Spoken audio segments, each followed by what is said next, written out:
Et puis dans ensemble l'ensemble wera changer esprit te. Akanga pas tu refues un enfant de la prison à Sibi. Non, on dirait poser un problème n'a pas tu refues. Pardon vraiment Vincent Bisanga vena pardon na chema boro likolo Vincent kanga pas tu refues bat bazo bondela yo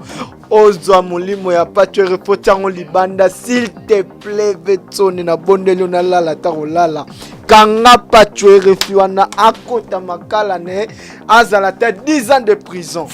Ferregola ko se déplacer te poya Msambongo na yo beta na Angola. Jamais. À moins que Azasu na succès te comme atalo ko avec son Marie Paul et ça la ai mutunya sota finga na TV finga tata ya mutuna maman mutaza confrère na ngata poza confrère na ngai faut la na déontologie journalistique ndenga na tangela na chik faut à l'orage Gisèle Mobando net par exemple au tangela nga pas tu refaire la confrère na ngata a confrère na ngane parce que pas tu refaire la journaliste et ayebi koloba ni français ni lingala wata lingala oh ça complique fort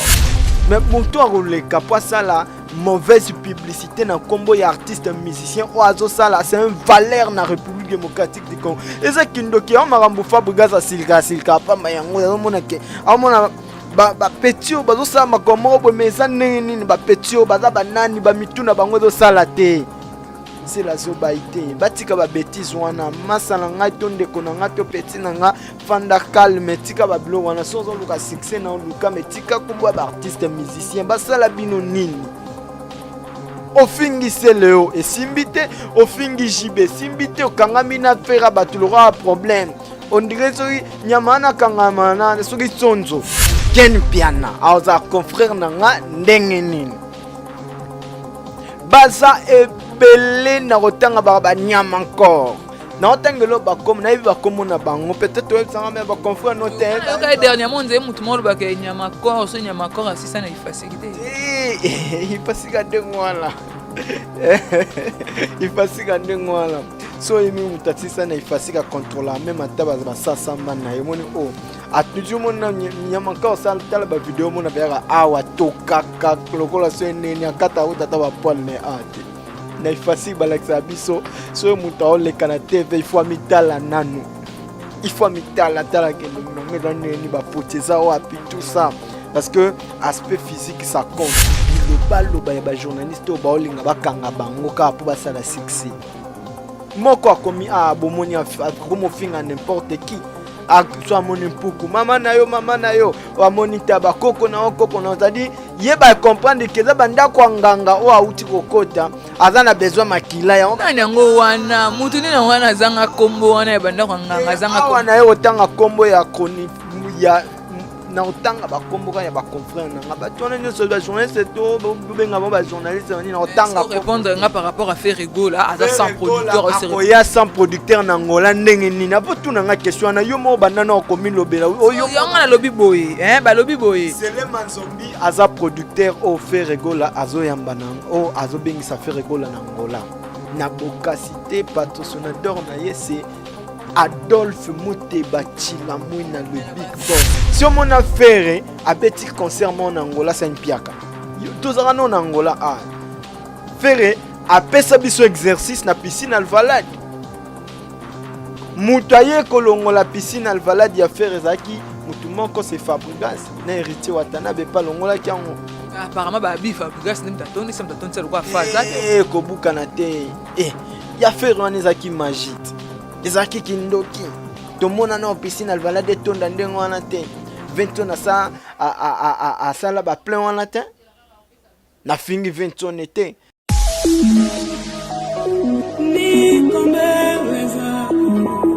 Salut très cher internet de SAS Connect TV. Bienvenue dans notre émission Actus News. Présenté par votre humble servante Sandra Kimpala Ngenga. Mes salutations à toi, boss Hermino, il y a Gisèle Mubando. Mes salutations les boss, les boss de cette télévision de l'internet. Aujourd'hui, je suis venu voir un confrère, un ami, Ndeko, Emmanuel Nondi. Donc na yeto beta moi masolo muke concernant chaîne Nabiso SAS Connect TV. Mais qu'on a expliquer biso moi muke parce qu'il fait partie il y a représentant il y a chaîne Nabiso SAS Connect TV. To beta moi masolo muke Emmanuel puis a expliqué biso moi muke bon après-midi. Merci beaucoup, votre Sandra Kimpala Ngenga. Salut. Bien très ravi à recevoir une émission Nabiso Actus News. Tobitement ma solo muke concernant site Nabiso SAS Connect TV. Tu fais partie à représentant. Donc c'est toi qui représente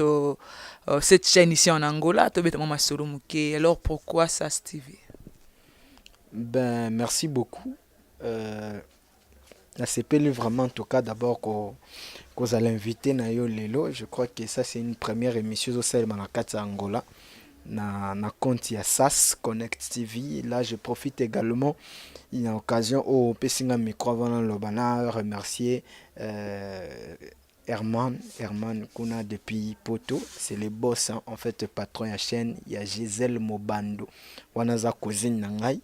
Et puis Herman Aza beau-frère Nangai, voilà. Donc na pesi ba salutation auto bazana na Bruxelles et puis merci pour la confiance au Pessinga pour na ko représenter chaîne Nabino na Afrique en fait. Bon ezaka na Kinshasa na Angola teza partout. Bien sûr que ça partout, mais nous, c'est pour l'instant, nous sommes en Angola, précisément à Luanda. Est-ce que tu as dit solo concernant? Il y a un représentant à Ouattara en Angola, il y a un représentant na bango partout. Na makambo etali Afrique, fotalanga nano. Donc il y a vraiment. Ça c'est d'abord eza conception. En fait, il y a entreprise, il y a Gisèle Mubando. Wazali Mwasi, il y a Herman. Bazana ba Asbel na bango. En fait, entreprise nyon surtout au Italie, maman Gisèle Mubando et puis papa Herman ezali na kombo ya SAS. Alors lokola chaîne oyo ya internet ezapeka ko faire partir na ba entreprise na bango yango nde bazwika kombo na bango na babakesi Connect TV parce que Asbel les SAS Connect TV te ozomona Asbel les ka SAS Connect mais TV tant babakesi TV la kisi ke oyo eza chaîne ya télévision total makambo ya télévision na kati. Mais bien sûr tant to lo ba SAS on a quand même une explication non SAS a une explication.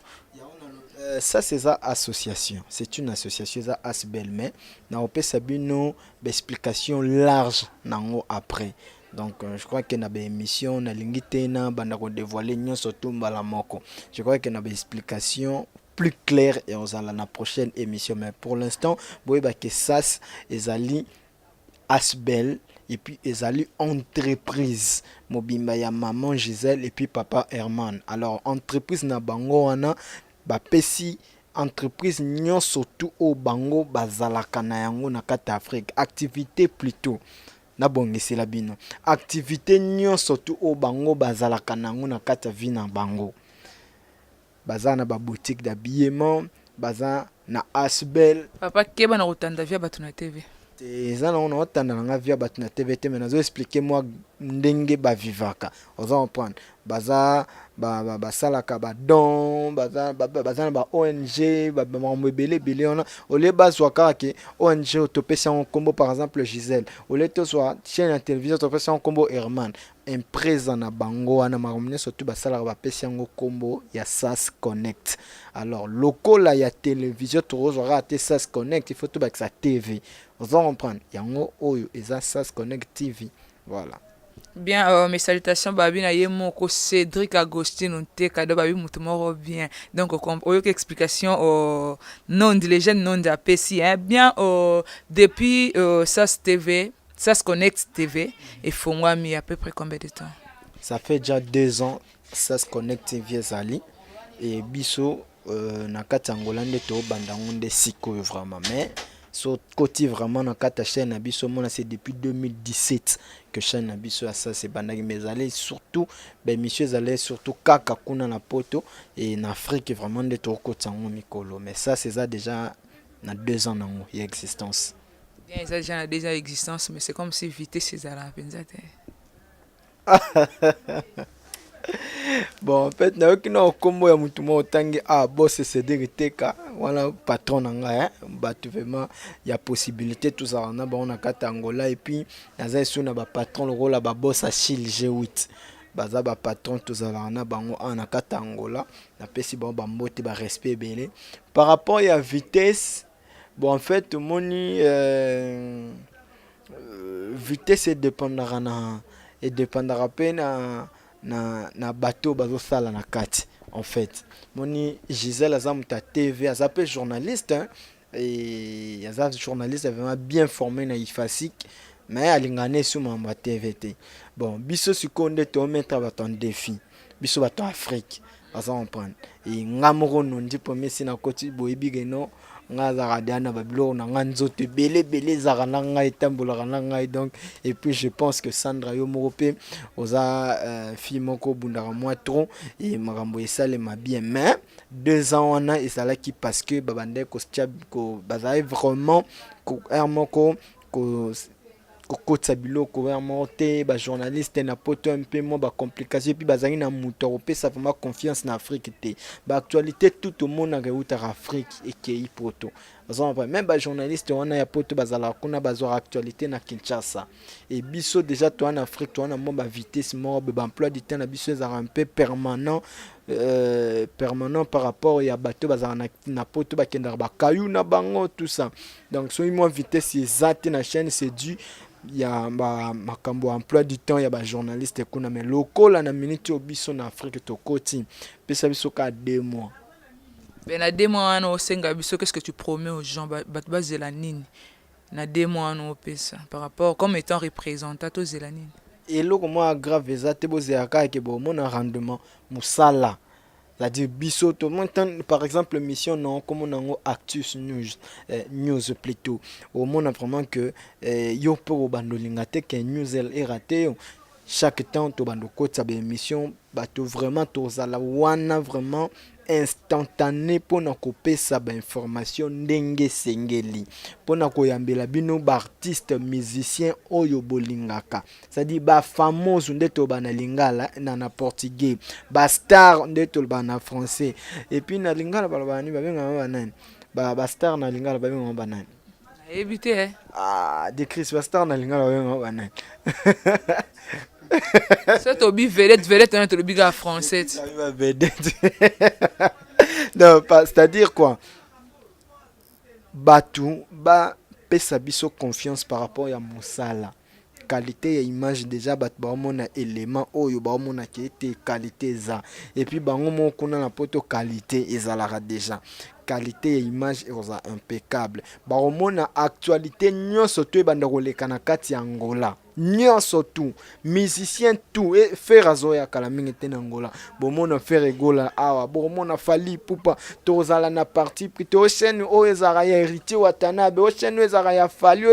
awa na SAS Connect marambona ezati mais est-ce que par de papa na kati yote par là je voulais aussi nde yo tomboli likambo wana ki ya chaîne oyo goza peut-être héritier chaîne o so conseil yo kopesa na batu oyo ba comme ça TV baza TV ba comme ça ya mutu boyi que chaîne eza pona héritier chaîne eza pona wera chaîne eza pona jibe moi conseil muke et ba baby sa boulot ba comprendre mamba ça la raté bon ça dépend aussi moni ba loba na français ba français ba lobelo comment ba c'est une erreur de croire nécessairement faux à ce que tu ne connais pas peut-être tu ba réalité au ba on va rater ba tu éviter lo on ba gagner kana sima artiste musicien mais étant journaliste na yebi que information za na limite et journaliste azarana parti prêté toza toujours église au milieu du village tant bango ba sala musala ndengwana ba bamola kisabiso autrement il y a par rapport ya marambo biso tangi na ndenga check et to mona lelo ba journaliste ambongo ba bazala mpi ba attaché de presse cité mais tout le monde a bango ba Karine ba Ken Piana ba Pacho RFI ba petit na biso belé ba yo wana ba pamsupe ba tanga na bango te ba kotika na kiyanki en fait eza to condamner pété ça ba vieux Zakari tant balinga ba yo Zakari ndenge copine za yo baby sa presse ayo kota loyenge mo bona kati ya presse donc yango na tout le monde a ba courant nyonso tu ya batu wana. Mais pour dire que net Zakari a quitté qui espace na le but espace faisait oui réserve nini Zakari faisait des polémiques par rapport peut-être à Ouira JB peut-être à Mutubona Zakari a pesara pe position aya a sa position moi Zakari aya ka copier sa position c'est parti par là ba Francis Kakonde ba ya ka sa ba position ba Joka Kabengele ba ya ka ko to ebi ke ve Joka za ya JB donc apparemment on dit Joka pas Sundane JB comment mtabériti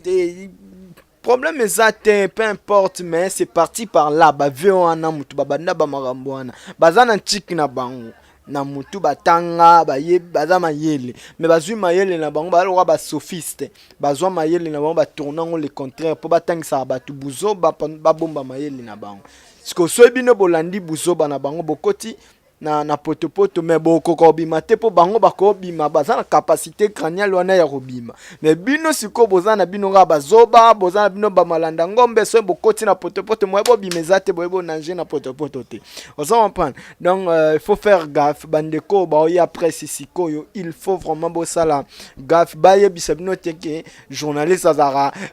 loyenge lo la vezakara ya nango ba bisabino te ke journaliste soro ye il faut finga ka il faut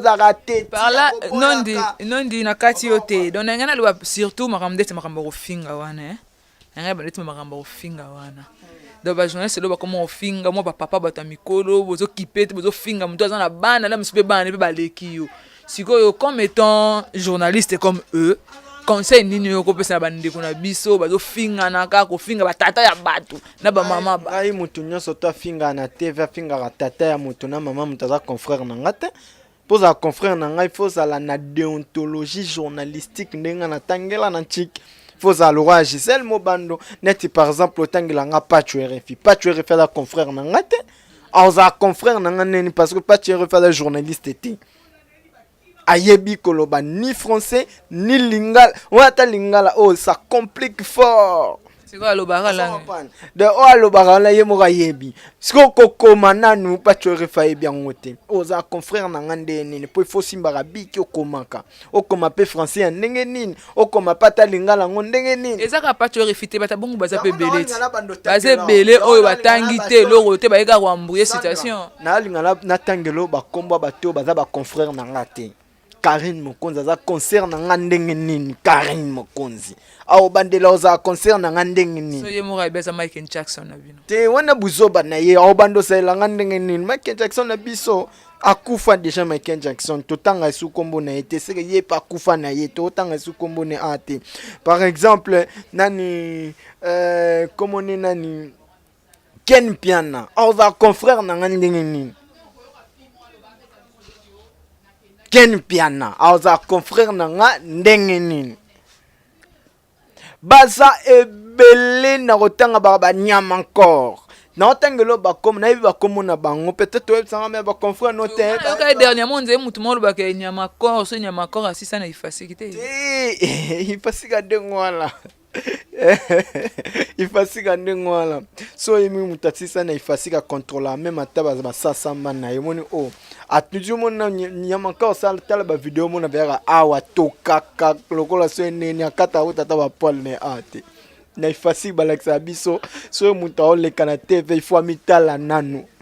il faut mitala tala ke ndonga neni ba poteza wapi tout ça parce que aspect physique ça compte image et c'est pas la radio ba journaliste la radio ndé peut-être bazara ayena sandal na ye et pola netinga ngazunga ampie levé et non de tout ça le konini mais quand même na fandi na kona batu na lati langa lipa ba meza ya pamba te de Christ la question vraiment mon avec eza Gucci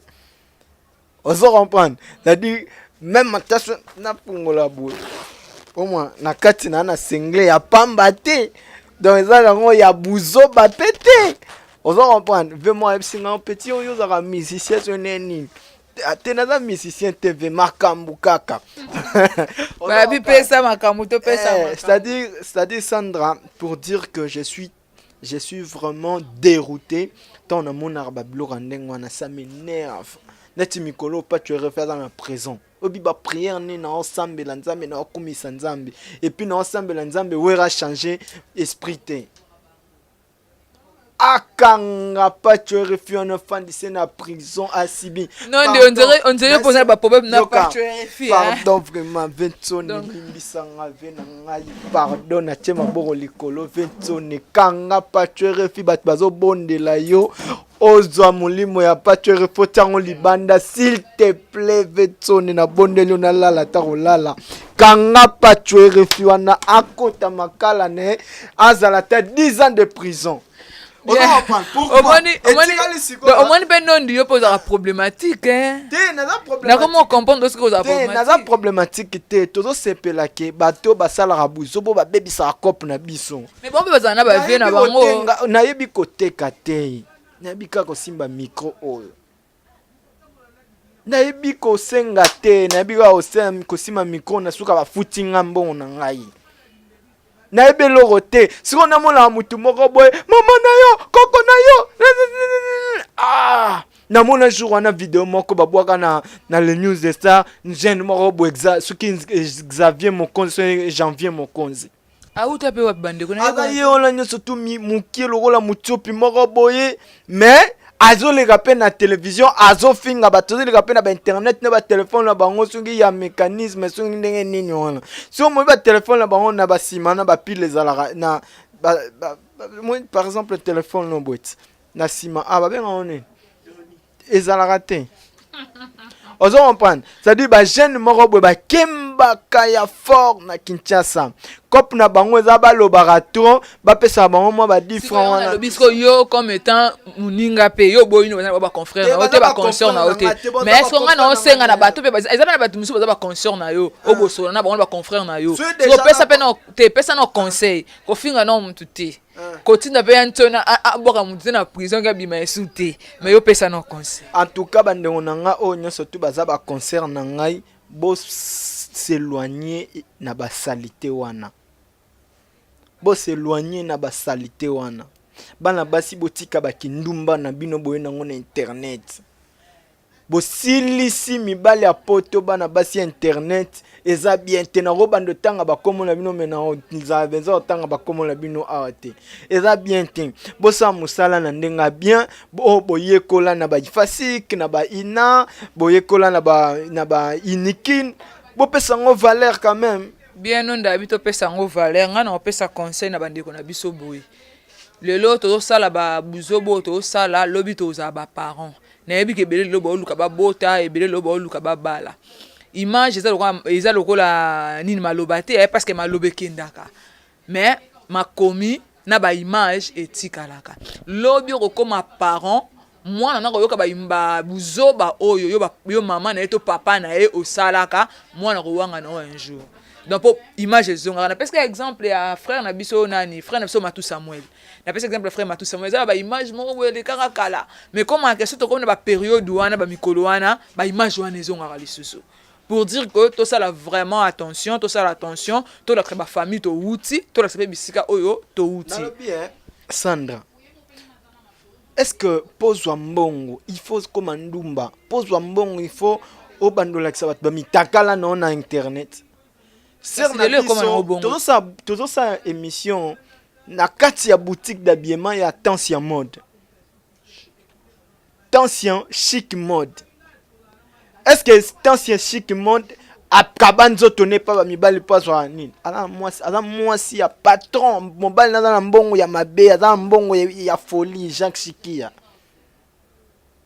Docteur Ivan Almeida akpesa mbongo akabara donc mutu moko te na ngola zo kabalo kwa ye na minitio est-ce que ba vewana bada bazo bandenge bazara na ba momi na bango na ba palette ba momi na bango baza bazo bande ba fanda ba bala ba mibali ba patron ndengwana est-ce que Pour ozwa mobala bien, il faut s'exposer, tout ça. Et ça, en sens moroté. Bande on a surtout bino bosala musala oyo, et ça 4 ans pouvoir. Faut se contrôler. Bah garçon il y a internet. Botika kindumba. Lelo baromi na poso za la star. Pona nini? Bazora basi a poto. Bazana makasi relukate. Et dans le sens moroté après bozela non dia benga nga confrère na benga e concert na koblinga buzo ba wana te bakanga rabino ka ndengwane pe opération za ya okanga. Non di pas dia obenga salité wana nyama corps ce pas za sili ce pas za chongi na bien nyama corps mikola ko mutawera yango nazoloba tsela zoba itete yo aussi na féliciter maison mère na buzoba ba sala wana ke ba longoli mutu mo epa héritier bakanga ki epo banda ofinga bango après ba balusa bando finga sur héritier eza buzoba nga jamais na rosepela na ba buzoba wana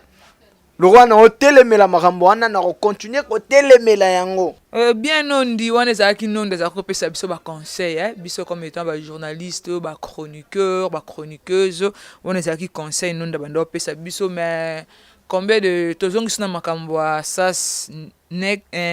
connect tv combien de journalistes toza na bango? Ben jusque là bajournaliste baza no ebele te tozobanda nanu je crois que tobanda Moussala on a je crois 4 journalistes.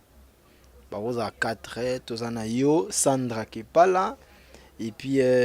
tozana Servangoma, tozana Carlos Caballo et puis tozana Berti Simire. Et puis na Ambrasi 5 5 journalistes. 5 journalistes. Bois 5 journalistes na kata chaîne parce que on journaliste à chaîne noté. Nada simple, nada représentant, ngandem nada superviseur et puis réalisateur za moko de Chris Nimi papa na Brandon. Oh, faut voir réalisateur. Mes salutations à toi de Chris hein. Mes salutations à toi. De Chris Salata roule kaba journaliste. Après tous les journalistes dans la mboka oyo. À part Véoulinde que pour former, il y a des Chris na Véoulinde que simba moi te Véoulada moi trop papa tout des Chris ça jeune ko beta bastille tous les journalistes comme na Junior Timba toke na nani ba journaliste belé baleka ba lata bilamba ya de Chris muto la lata bilamba de Chris c'était ilukangai na oyebisa ko za lukuta de Chris c'est solo hein lukuta te solo. Là c'était nondi tous un 5 journalistes randé nonda ABC biso to yesko na sujet moko oyezo beta mapena na kati ya Luanda oyezo ba na kati ya Angola arrivé à faire égal les padres hein ba bien déjà en Angola les 6 hein ouais faire il y a les 5. Il y a le 5 avril et puis le 6 à premier concert na Ciné Atlantico et puis le 14 à deuxième concert na terrain à Aza concert moi ya VIP ya kitoko fort bien to ya sikola mama kambo ezo loba mama solo ezo beta mababi faire gola zo ya za sans producteur na ebita jana ba propre effort na ba propre moyen na non, c'est la fausseté. Bon, on a tazoleka, on a zoloba. Moi, na nini sous cela na. Yo répondre ngana nous répondre ngana maramna tout nyo so kaza na producteur ou pas. Donc azo se reproduire yemoko. On a zoleka leka na ba. Yo répondre ngana na question. Na tikana kende na ba argument na ngozo katanga ba to internet ba on se pelate no ngozo katanga. Ferré, c'est un grand artiste de la République démocratique du Congo. C'est un grand artiste. Un grand artiste de la République démocratique du Congo. Mais Angola, on dirait à Kokana NDT. Puis Angola, Sandra, si on a fait un petit concert en Angola, c'est une piaka. Tous en Angola, faire un petit exercice na piscine Alvalade. Moutaye kolongo la piscine Alvalade ya faire ezaki mutuman ko se Fabregas na héritier Watanabe pas longola ki en apparemment ba bi Fabregas nem tatondi sem tatondi kwa faza ko bukana te ya faire on ezaki magite ezaki kindoki to mona na piscine Alvalade tonda ndengo wana te 20 na sa a sala ba plein wana te na fingi 20 on était mutu mususu Robino asala ba plein wana te depuis que ça ba plein wana te binada mapete papa chéri pa beta piscine alvalade wana kindoki na ngena bosana kindoki azo comprendre mais na niveau ya faire wana kendaki sunde mabe makansi. Qu'est-ce qui va se passer? Biloba loba ya ba journaliste o baolinga bakanga bango ka po basala succès moko akomi bomoni akomo finga n'importe qui soit amoni mpuku mama na yo amoni taba koko na okoko na tadi yeba comprendre que za banda kwa nganga o auti kokota azana besoin makila ya nani yango wana mutu nini wana zanga kombo wana ya banda kwa nganga zanga kombo wana yo otanga kombo ya koni ya na otanga ba kombo ya ba confrère nga ba tona nyoso ba journaliste to benga ba journaliste na otanga répondre nga par rapport à Ferrego là aza sans producteur aussi ya sans producteur na ngola ndenge nini avo tuna nga question na yo mo banda na komi lobela yo nga lobi boy ba lobi boy c'est le manzombi aza producteur o Ferrego là azo yamba na o azo bengi sa Ferrego là na ngola na bokasité patrocinadeur na ye c'est Adolphe Mouteba Chilamwina le big boss. Mais na ba fiche ba komi Loujudo production côté kuna Sele Manzombi. Non. Na ba fiche ba comme bon comprendre sens ya production. Moi nso mutaza producteur. Hein? Producteur c'est celui qui met la possibilité en jeu pour produire quelqu'un. On va prendre. Au cause na mukanda ya maison de production te. Mais au cause ça la coopération na maison de production on a seli mukanda na yo. Et puis Vesele azaki c'est un vie à moi. Azaki n'a besoin te baye ba ke ye mutu azobet sa Ferrego. Alors c'est ça. On s'en prendre. Atiangwa mona chaki Loujo d'or. Ya bien noko jidoka luyalu. Biso tout oyebi crédibilité noko jidoka luyalu. Et puis maison na ye eza maison moko crédible na katangola. Ya on to utilisaki Loujo d'or. Mais bon toi le capable ça la mauvaise publicité na combo ya artiste musicien oazo ça là c'est un valeur na République démocratique du Congo. Et ça kindoki on marambo fabriga za silka pa mayango ya mona ke amona ba petio bazo ça makomo bo mesa nini ba petio baza banani ba mituna bango zo sala te. C'est la zobaïté batika ba bêtise wana masala ngai tonde konanga to petit nanga fanda calme tika ba blo wana sozo luka succès na luka metika kumbo ba artiste musicien basala bino nini ofingi seleo et simbite ofingi jibe simbite okangami na fera batulora problème on dirait soki nyamana kangamana soki sonzo eza sens moko te oza posa makila na yo to oza posa liwa na weza na maboko fere to ndenge nini kayo wana otofinga ve moko aza ko travailler pa Ferrego là otofinga ye muyibi tout ça na ba Facebook mais attends est-ce que tozo kende wapi boss na ngai Adolphe Chimba ve Jeff Picasso Jeff Picasso Serge Manzambi Dokolo souhaite au fandir mon ba ve ba ne retient voix mat e manikia la yo wana oilanga chombo pona nini et ça petit à respect journaliste et puis na sous maele na sous bogar na sous stable azo on prend donc ngana la na hôtel tende ba jeune garçon belé bazo la na hôtel toza na katangola to yebi ba makambo ndenge le kaka donc ça buzoba ozo on prend buzoba ya makasi Ferrego là c'est un grand artiste et faut te respecter na makambo a salaka Ferrego là akokipara pe bango te azo ya pangola oya na seleot ba mona seleo na katia et ça la moi bien ba parlo du Santos guerrier ba oyamba seleo na mboka et ça la moi bien de lokuta Ferrego là ko se déplacer te poya obimisa mbongo na yo beta na Angola jamais à moins que Azasu na succès te comme atalo ko avec son Marie-Paul et ça la bien. Bien, très chers internautes de SAS Connect TV, nous sommes déjà à la fin de cette émission. C'était bien moi, votre servante Sandra Kimpala. On a yamba ki bongo nondi moi ba remerciement ba mbote na bato ba Hollande. Un grand merci na yo moko Sandra et puis merci na Nzambe pour yenem taper sa biso ba souffle de vie et ceux qui le lobby tous en vie et ça pour Nzamba zana biso. Un grand merci aussi na confiance au Bopé Singa Herman et puis Gisèle Mobando donc tout ça musala kaka na ndenge et sengeli bandeko oyo ba monique eswe bango makambo nasali peut-être nde nasengeli bato ya RFI prison lisusu babakisa ye prison na bakisi lisusu mpo batika no makambo ya bafingafinga bamusicien etikali bakanga mpe Ken Piana bakanga mpe Manike bakanga mpe pede wana ya nani ya Lekechu e basilisa bango nyonso tu bajournaliste oyo erete watana babebi abwakisi bango na internet e merci na bato tu oyo balingaka biso soki bosepeli na ngai to na Sandra en tout cas baémission eza bajournaliste baza awa to na posa ya abonné na bino bosabone ebele na chaîne oyo s'il vous plaît bandeko na nga bosabone ebele bopesa biso confiance na chaîne oyo tokotiela bino baémission ya danger ya mbanga na idéologie na kata chaîne oyo nga kombo na nga Nondi Premier ya benga nga Emmanuel Nondi kombo wana Emmanuel tina boma yango eza kombo bapara bapesa yo bomela ngoni kombo na nga Nondi Premier wana papa na nga bazaki ba chrétien nga na musulman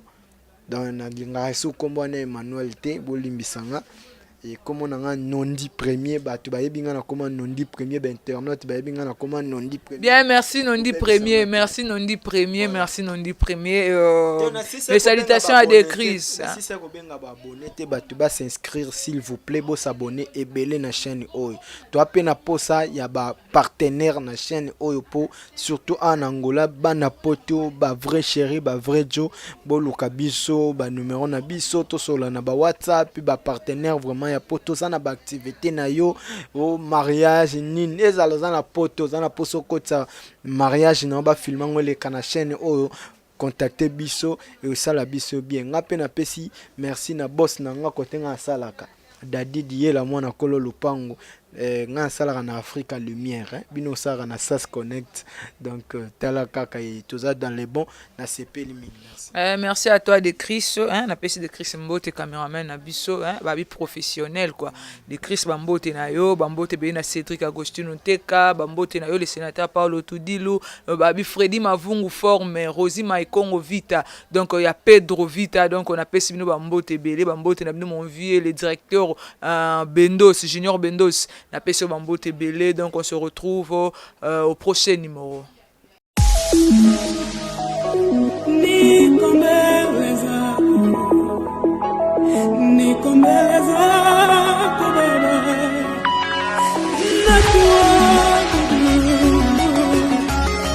Yeah.